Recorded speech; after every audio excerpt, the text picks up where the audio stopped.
اسی سوچ میں اس سے پھر استاد محترم باقر علی صدیقی کی ایک بات یاد آئی۔ تم بہت خوش نصیب ہو، خدا نے تمہیں آزمائش کے لیے چنا ہے، اور یہ یاد رکھنا عشق بہت بڑا امتحان ہوتا ہے۔ پھر وہ اپنے سر کو جھٹکتے ہوئے رب الکائنات سے معافی مانگنے لگا۔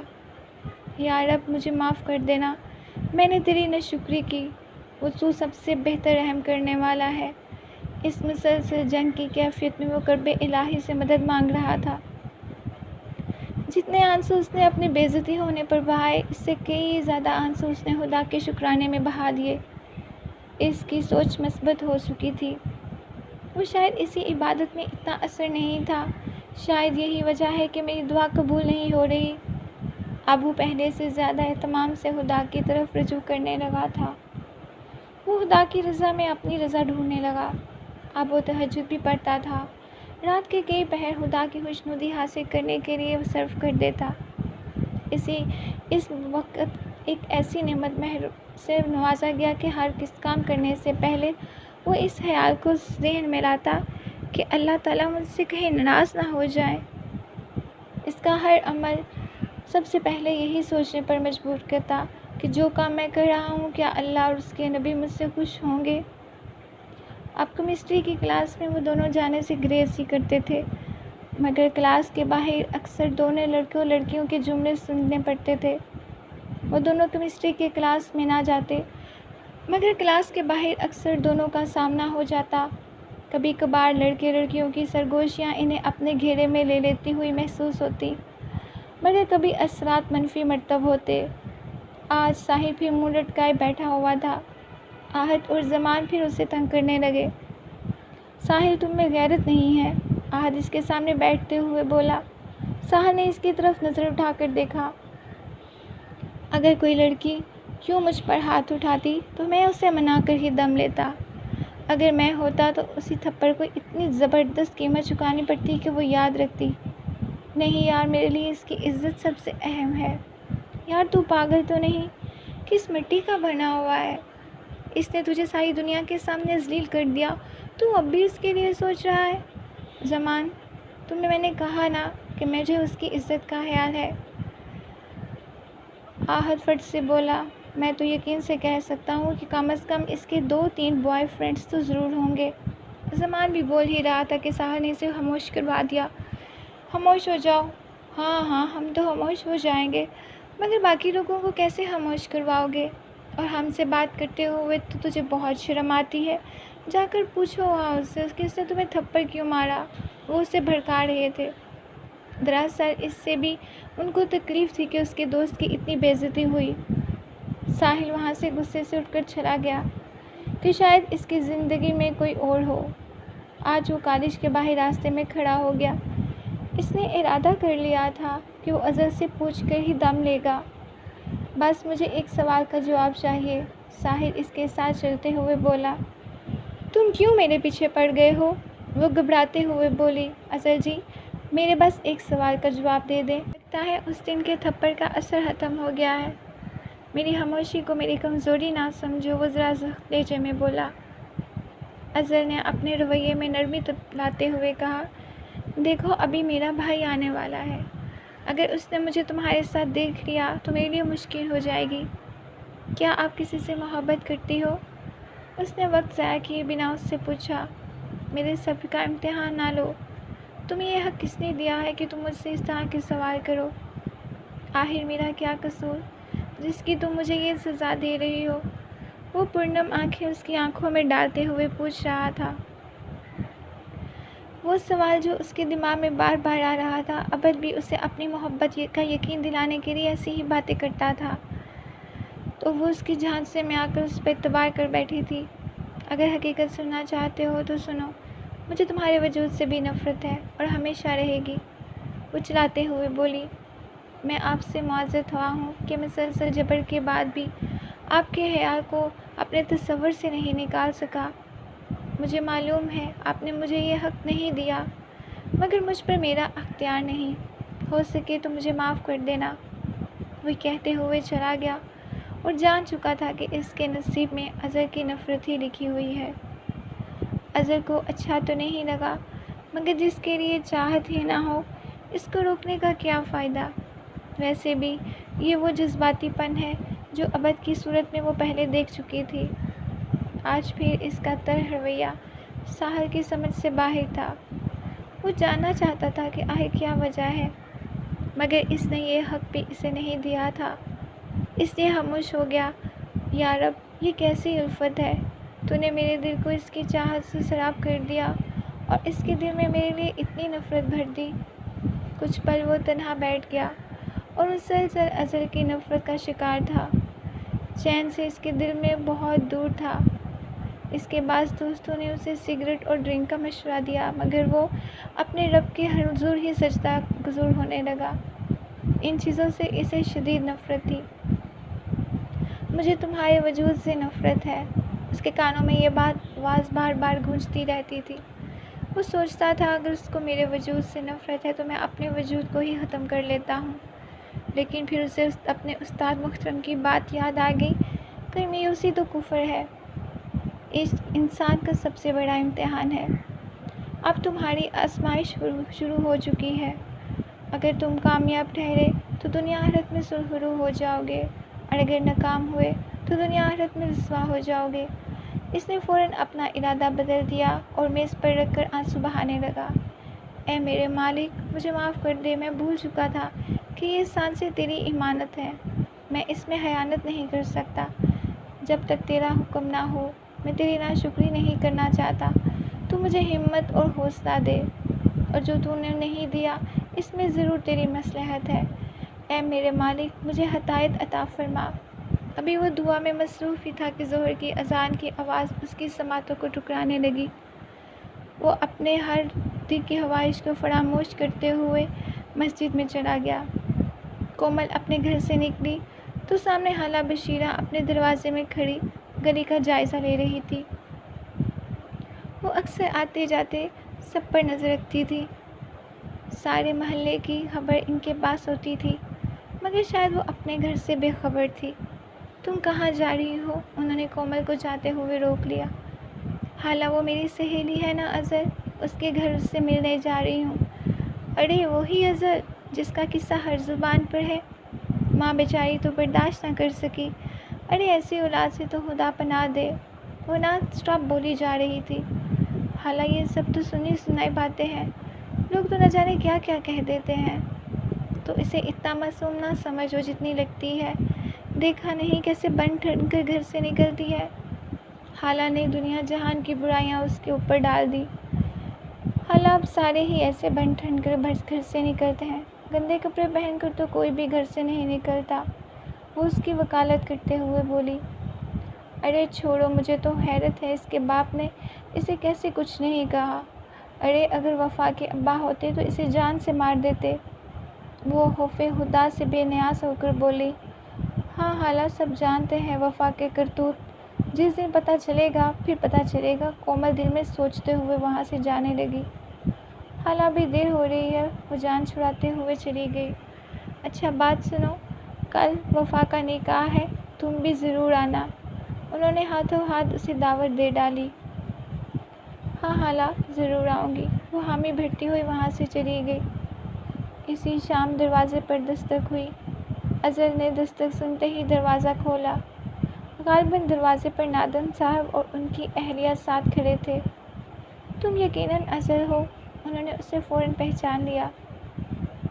جی، مگر ہم تمہیں پہچانتے ہیں، اور ہماری ملاقات اس وقت ہوئی تھی جب تم بالکل ننھی سی گڑیا ہوا کرتی تھی۔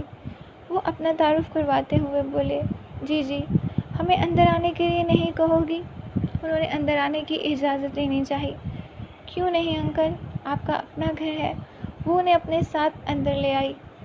آپ تشریف رکھیں، میں آپ کے لیے کچھ لے کر آتی ہوں۔ نہیں بیٹا، اس کی ضرورت نہیں، تم میرے پاس آ کر بیٹھو، ہم تمہارے اپنے ہی ہیں۔ آنٹی اسے اپنے پاس بٹھاتے ہوئے بولی۔ جی آنٹی، اپنائیت میں محسوس کر لی ہے، یہ ضرور آپ سے میرا کوئی گہرا تعلق ہے، حالانکہ میں ابھی اس تعلق سے واقف نہیں ہوں، وہ اپنائیت سے بولی۔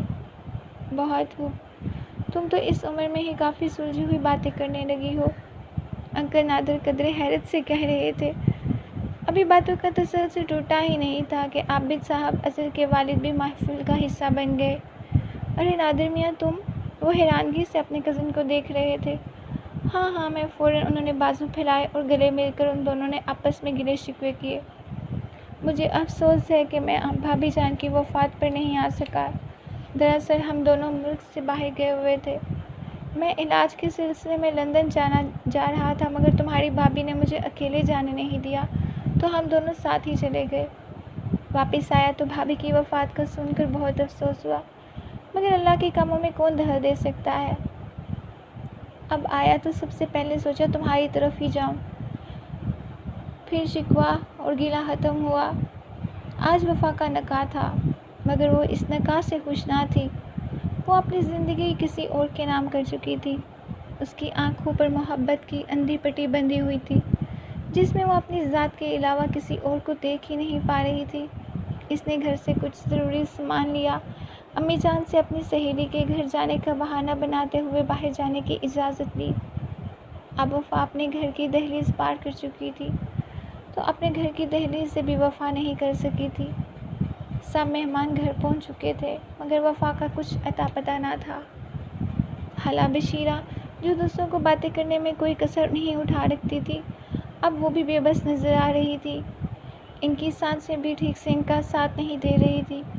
انہوں نے وفا کی سب سہیلیوں سے دریافت کیا مگر اس کا کوئی پتہ نہ چلا۔ سب رشتہ دار وفا کی وفات بارے میں پوچھ رہے تھے مگر گھر والوں کے پاس کوئی جواب نہ تھا۔ اب شام کے 7 بج چکے تھے۔ لڑکے والے اپنے رشتہ داروں کے ہمراہ گھر پہنچ گئے مگر یہاں ہر ایک کے چہرے پر پریشانی جھلک رہی تھی۔ بڑ صاحب دولہے کے والد وفا کے والد کو علیحدگی میں لے گئے۔ کیا ہوا؟ سب خیریت تو ہے نا؟ وہ حالات کی روش کو دیکھ کر پوچھنے لگے۔ وہ تو خاموش مجرم بنے کھڑے تھے۔ نظروں میں اتنی قوت بھی نہ تھی کہ وہ سامنے کھڑے شخص کو نظریں اٹھا کر دیکھ سکیں۔ بھائی خیریت ہی تو نہیں ہے؟ خالہ نے جواب دے کر ایک بے بس باپ کی مشکل آسان کر دی۔ کیا مطلب؟ وہ آہستگی سے بولے تاکہ کوئی ان کی بات نہ سن لے۔ خالہ بشیرہ بھی اب خاموشی سے سر جھکائے کھڑی تھی۔ صابر صاحب نے پھر وہی سوال دہرایا مگر دوسری طرف مکمل خاموشی رہی۔ تمہاری جھکی نگاہیں کسی طوفان کا اشارہ دے رہی ہیں۔ وہ حالات کا جائزہ لے چکے تھے۔ یہ طوفان میرے گھر کو تباہ برباد کر چکا ہے۔ ان کی نگاہیں ندامت سے جھک گئیں۔ وہ بھی بات صاف صاف بتاؤ کیا ہوا ہے، یوں پہیلیاں نہ بجھاؤ۔ اب ان کے لہجے میں تلخی بھی شامل تھی۔ میری بیٹی نے مجھ سے وفا نہیں کی۔ اس نے عمر بھر کی کمائی میری اس عزت کو نیلام کر دیا۔ یہ کیا کہہ رہے ہو؟ میں بہت شرمندہ ہوں۔ اب آنکھوں میں بے بسی سے آنسو جھلک رہے تھے مگر یہ شرمندگی کے لفظ بہت کم تھے۔ وہ اپنے رشتہ داروں کے سامنے یوں ذلیل نہیں ہو سکتے تھے مگر انہیں ہونا پڑا۔ کہاں سے ڈھونڈ کر لاؤں میں اپنی اس بیٹی کو؟ آپ ہی بتائیں۔ وہ بے بسی کے عالم میں گڑ گڑاتے ہوئے بولے۔ کم از کم مجھے تو بتا دیتے، میں اپنے تمام رشتہ داروں کے ساتھ یہاں آیا ہوں۔ میں تو خاندان میں کسی کو منہ دکھانے کے قابل نہیں رہا۔ مگر ایک بے بس باپ اس کے جواب میں کچھ کہہ بھی تو نہیں سکتا۔ مجھے کچھ نہیں معلوم۔ اب سب کے سامنے جا کر میری بربادی اور اپنی عزت کا رونا روئیے۔ حاجی قیوم صاحب جنہوں نے اپنی بیٹی کو کافی منتوں سے مانگا تھا، جب وہ حج کرنے گئے تھے تو ایک خواہش جو پل پر ان کے لبوں پر تھی، یا رب مجھے بھی بیٹی عطا کر، میں ایک بیٹی کا باپ بننا چاہتا ہوں۔ اس نے مجھے 4 بیٹے عطا کیے مگر مجھے بیٹی کی نعمت سے محروم رکھا، لیکن اللہ نے میری سن لی اور مجھے بیٹی جیسی نعمت عطا کر دی اور وفا کو ان کی زندگی میں شامل کر دیا۔ مگر آج یہی ارمان دل میں تھا کہ کاش خدا نے میری دعا قبول نہ کی ہوتی۔ پھر وہ بڑی محفل میں سامنے آ گئے۔ نگاہیں ندامت سے جھکی ہوئی تھیں۔ سب حیرانگی سے انہیں دیکھ رہے تھے۔ میں حاجی قیوم بڑی محفل میں اس بات کا اعتراف کرتا ہوں کہ میں نے ایک عزت دار انسان کو بے عزت کرنے کی کوشش کی ہے۔ میں ایک مسلمان ہوتے ہوئے اپنی زبان کا بھرم نہیں رکھ سکا۔ میں مجرم ہوں۔ مجھے میرے کیے کی سزا ملنی چاہیے۔ میں بڑی محفل میں صابر میاں سے اپنی غلطی کے لیے معافی مانگنا چاہتا ہوں۔ انہوں نے اپنے سر کی ٹوپی اٹھا کر صابر صاحب کے قدموں پر رکھ دی۔ مگر اتنی بڑی بات ہونے کے بعد ہم معافی کے 2 الفاظ میں بات ختم نہیں کریں گے۔ آپ کو ہمارے ہونے والے تمام اخراجات بھی دینے پڑیں گے۔ صابر صاحب کی بیگم فوراً بولی، ٹھیک ہے بہن، آپ نے جو بھی خرچہ کیا ہے میں اسے واپس دینے کے لیے تیار ہوں۔ شکر ہے اس گھر سے رشتہ نہیں ہوا، پتہ نہیں یہ کیسے لوگ تھے، اللہ نے ہمیں بال بال ان سے بچا لیا۔ یوں سب اپنے اپنے گھروں کو چل دیے اور ایک بے بس باپ وہیں کھڑا رہ گیا۔ اب ساحل نے کالج چھوڑنے کا فیصلہ کر لیا تھا۔ وہ اظہر کو اپنے سائے سے بھی دور رکھنا چاہتا تھا۔ کالج میں نہ جاتے ہوئے بھی اس کی نگاہیں روز اسے ڈھونڈ لیتی تھی، اس لیے اس نے اس کو خود سے دور رکھنے کا فیصلہ کیا۔ وہ چاہ کر بھی اسے نہ ڈھونڈ سکے، اس لیے اس نے ایک تحریر کومل کو دی تاکہ وہ آخری پیغام اس تک پہنچا سکے۔ السلام علیکم پیاری اظہر۔ اظہر، مجھے نہیں معلوم یہ سب کیا ماجرا ہے۔ خدا نے میرے دل میں تمہارے لیے بے پناہ محبت ڈال دی اور تمہارے دل میں میرے لیے بے انتہا نفرت۔ اللہ کی اللہ ہی جانتا ہے ایسا کیوں ہوا، مگر میری تم سے پہلی اور شاید آخری التجا ہے، تم چاہے مجھے چاہو یا نہ چاہو، مگر پلیز مجھ سے نفرت نہ کرنا۔ مجھ میں تمہاری نفرت سہنے کی ہمت نہیں ہے، گو کہ یہ نفرت بلا وجہ کی ہے، اور شاید میں جاننا چاہتا تھا کہ آخر تمہیں مجھ سے کیا تکلیف ہے، مگر تم نے مجھے سوال کو پوچھنے کا حق بھی نہیں دیا۔ میں تمہاری خاموشی میں خاموش ہوں، سدا خوش رہو۔ اظہر نے جب یہ تحریر پڑھی تو اسے احساس ہو گیا کہ اس نے انجانے میں ہی صحیح مگر ساحل کو کافی تکلیف پہنچائی ہے۔ اسے بے شک ساحل سے محبت نہیں تھی، مگر اسے نفرت کرنے کا بھی کوئی حق نہیں تھا۔ مجھے اس سے نفرت نہیں ہے، اس نے کومل کو بتایا، مگر ہر بار تم اسے نفرت کا احساس ہی دلاتی تھی۔ میں جانتی ہوں تم اس سے محبت نہیں کرتی، مگر اتنا تلخ رویہ بھی نہیں اختیار کرنا چاہیے۔ مجھے خود بھی نہیں معلوم میں نے اس کے ساتھ اتنا تلخ رویہ کیوں اختیار کیا۔ وہ لاجواب ہو چکی تھی۔ دراصل تم اپنی ہر اذیت اور غصہ شاید ابد کی بے وفائی کا لوگوں پر نکالتی ہو، مگر جو بھی ہوا اچھا ہوا۔ جب میرے دل میں اس کی چاہت ہی نہیں تو مجھے اس احساس کو دلانے کی کیا ضرورت ہے۔ اب وہ مجھے بھول کر اپنی نئی زندگی کا آغاز کر لے گا۔ ویسے بھی یہ سب وقتی جذبات ہوتے ہیں، وقت کے ساتھ ساتھ سب بدل جاتا ہے، جیسے میں بدل گئی۔ ایک وقت تھا کہ ابد میری زندگی تھا، اب یہ وہ وقت ہے کہ وہ میرے لیے بے معنی ہو چکا ہے۔ رات کے 10 بج چکے تھے مگر کاشف کا کچھ پتہ نہ تھا۔ ابد نے اس کا نمبر بار بار ڈائل کرنے کی کوشش کی مگر دوسری طرف سے کوئی رسپانس نہیں آ رہا تھا۔ اس کا شک یقین میں بدلتا جا رہا تھا، کیونکہ وہ اس حقیقت سے خوب واقف تھا کہ وفا اور کاشف میں فرینڈ شپ تھی۔ ابد کی والدہ نے اپنے چھوٹے بیٹے کاشف کے لیے پریشان تھی۔ ابد نے ان کے سب دوستوں سے معلومات حاصل کی مگر کچھ فائدہ نہ ہوا۔ تاہم گلی کے کونے میں موجود ایک آدمی نے بتایا کہ اس نے کاشف کو ایک لڑکی کے ساتھ جاتے ہوئے دیکھا ہے۔ لڑکی نقاب میں تھی۔ اب تو اس کو یقین ہو چکا تھا کہ وہ دونوں گھر چھوڑ کر جا چکے ہیں اور ان کا لوٹ کر آنا ممکن نہیں۔ سارا دن اس کی تلاش میں وہ تھک چکا تھا۔ تاہم رات کے 1 بجے جب وہ واپس آیا، کچھ پتہ چلا۔ امی جان اپنے بیٹے کی راہ تک رہی تھی۔ نہیں، ابھی کچھ نہیں پتہ چلا۔ وہ اپنے دوستوں کے ساتھ ہوگا، آ جائے گا، آپ فکر نہ کریں۔ اس نے حقیقت اپنی امی سے چھپا لی کہ کہیں انہیں اور تکلیف نہ ہو، خدا نخواستہ اسے کچھ ہو نہ جائے۔ انہوں نے خدشہ ظاہر کیا۔ ابد خاموش ہو گیا۔ خدا خیر کرے، اگر وہ خیریت سے ہوتا تو گھر فون کرتا، اس کا پتہ کرو، میرے دل میں تو نہ جانے کیسے کیسے خیال آ رہے ہیں۔ اداس ماں کی آنکھوں میں ایک آس تھی مگر بھیگی کچھ نہیں تھی۔ بالکل ٹھیک ہے، تم لاپرواہی سے کہہ سکتے ہو بیٹا، کیونکہ تم ماں کی تڑپ کو نہیں جان سکتے۔ امی جان، اگر آپ سچ سننا چاہتی ہیں تو سنیں۔ وفا جس لڑکے کے ساتھ بھاگی ہے وہ کاشف ہی ہے، اور اب وہ چاہ کر بھی اتنی جلدی واپس یہاں نہیں آ سکتا۔ کیا؟ وہ حیرانگی سے سر پکڑ کر بیٹھ گئی۔ اور ہاں، پریشان نہ ہوں، جب پیسے ختم ہوں گے تو خود رابطہ کرے گا، آپ آرام سے سو جائیں۔ کیسے سو جاؤں؟ وہ اپنے بچے کو دیکھے بغیر نہیں رہ سکتی ہوں۔ آج کا دن، آج کی رات میری زندگی کی سب سے حسین رات ہے، کاشف وفا سے مخاطب ہوتے ہوئے بولا۔ ہاں، دنیا کی کوئی طاقت ہمیں جدا نہیں کر سکتی، ہم دنیا کے رسم و رواج سے فتح حاصل کر چکے ہیں۔ وفا فخر سے بولی، دیکھا، میں نے کہا تھا نا کہ تمہارا نکاح اسی دن ہوگا مگر میرے ساتھ۔ کاشف وفا کو اپنی محبت کا یقین دلا رہا تھا۔ وہ اس کے کاندھے پر سر رکھتے ہوئے بولی، میں نے تم سے تو وفا کر لی، پوری دنیا کے سامنے میں بے وفا بن گئی۔ یوں دونوں اندھی محبت کی چھاؤں میں اپنی زندگی کا آغاز کر چکے تھے۔ وہ دونوں اپنے خوابوں کو سچ کرنے پر بھرپور خوش تھے۔ وفا گھر کے تمام زیورات ساتھ لے کر گئی تھی اور کاشف بھی کافی پیسے لے کر آیا تھا۔ اس خود غرض محبت میں نہ اپنوں کا ذکر تھا اور نہ ہی ان کا خیال۔ انہیں یقین احساس تک نہ تھا کہ انہوں نے اپنوں کو عمر بھر کے لیے کتنا بڑا دکھ دے دیا ہے۔